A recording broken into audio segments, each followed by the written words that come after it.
हरी और चंचल के बीच काफ़ी ज़्यादा गहरी दोस्ती हो गई। दोस्ती के साथ साथ वो एक दूसरे के साथ काफ़ी ज़्यादा टाइम स्पेंड करने लगे। एक दूसरे की फीलिंग को समझना, एक दूसरे को समझना, एक दूसरे की बातों को रिस्पेक्ट देना सिमिलर थी, और वो दोनों ही काफ़ी मैच्योर थे, तो हर एक चीज़ उनमें सिमिलर भी थी, तो बहुत अच्छे से उनकी लाइफ कट रही थी।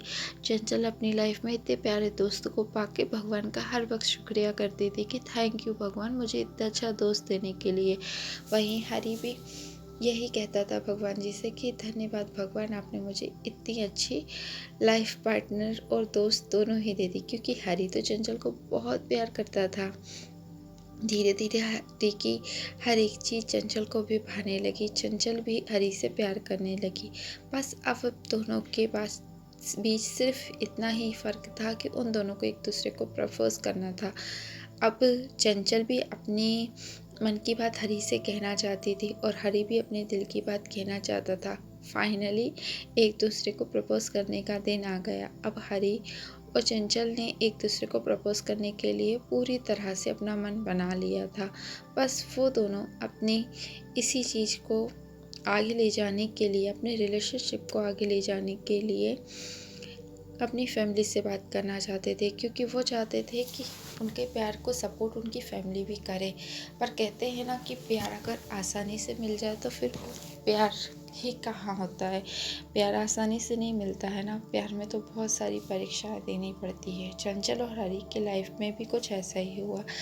चंचल को उसके परिवार वालों ने सिर्फ इसी शर्त पे पढ़ने की और नौकरी की परमिशन दी थी कि वो उनकी पसंद से शादी करेगी, और उस वक्त चंचल को भी सिर्फ अपने कैरियर की और अपनी जॉब की और पढ़ाई की ही फिक्र थी। इसीलिए उसने भी अपनी फैमिली को ये वादा कर दिया था कि मैं पढ़ाई और जॉब करूँगी, तो आप जहाँ मेरी शादी करवाओगे मैं वहाँ कर लूँगी।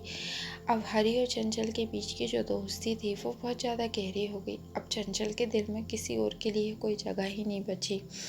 तो फिर फैमिली वालों से जब चंचल ने बात की तो फैमिली वालों ने मना कर दिया। चंचल को बहुत बुरा लगा कि मैंने अपने परिवार वालों से बोला तो परिवार वाले मेरे सपोर्ट ही नहीं कर रहे।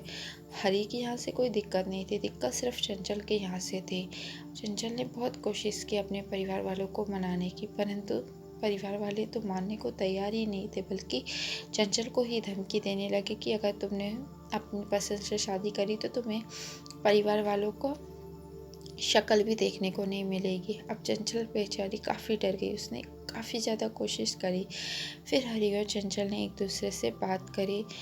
हरी चंचल को समझाने की कोशिश कर रहा था, पर चंचल अपने परिवार वालों की बातों के कारण इतनी ज़्यादा डिप्रेशन में आ गई कि वो ना हरी को अपनी बात पूरी तरह से कह पाई, ना ही वो परिवार वालों को कह पाई। कुछ समय के लिए चंचल ने अपने आप को एकांत अकेला कर लिया।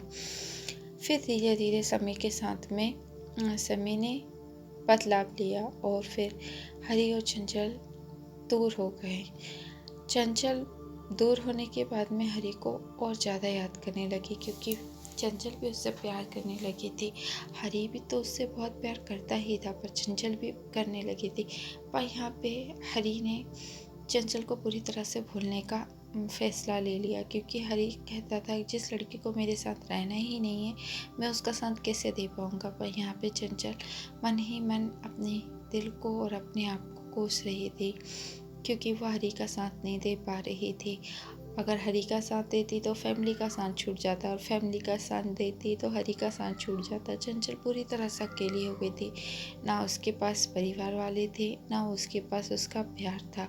बस वो अकेली ही खामोश बैठी रहती, ना किसी से बात करती, ना किसी से मिलती। पर कहते हैं ना कि भगवान जी भी अगर सच्चा प्यार करो तो मदद करता है। कुछ समय के बाद में हरी और चंचल की फिर से मुलाकात हुई। दोनों एक दूसरे को देख के शॉक हो गए। चंचल काफ़ी बदल चुकी थी, हरी भी काफ़ी बदल चुका था। उन दोनों को एक दूसरे की शक्ल देखना भी गवारा नहीं था। वो दोनों धीरे धीरे अलग हो गए, पर